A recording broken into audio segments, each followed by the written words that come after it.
Brzi dvostepeni oscilator.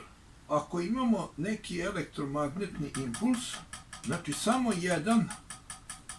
jednu akciju, imamo zatim hiljade reakcija na sekundarnom oscilatoru. 1000 reakcija koje neke nove tehnologije mogu da koriste. Upravo i takva mala kretanja, ali veoma jaka.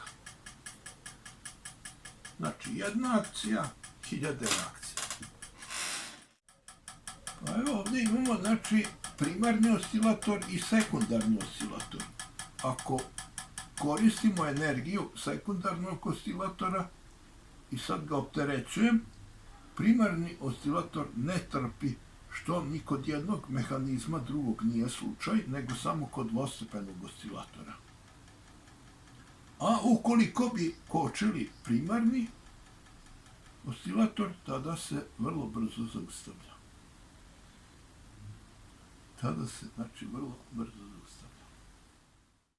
Evo, za svaki slučaj možemo pokazati to. Ako se direktno koristi primarni oscilator, to vrlo brzo se zaustavlja. Znači, opterećenjem radi sve po pravilu koje je prisutno čak i kod transmisije. Znači, nema iznenađenja, tako da možemo praviti analogiju sa transmisijom, gde se često ona koristi kod pokušaja da se nešto dobije u free energy eksploataciji.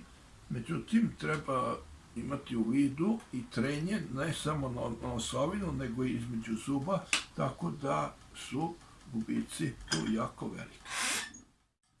Imamo 10 puta veću brzinu oscilacija primarnog oscilatora u odnosu na stare konstrukcije, tako da sa istom masom dobijamo 100 puta veću kinetičku energiju, upravo zbog brzine, pošto je srazmerna kvadratu brzine kinetička energija, što je za primjenu elektrogeneratora određenih konstrukcija veoma podesno.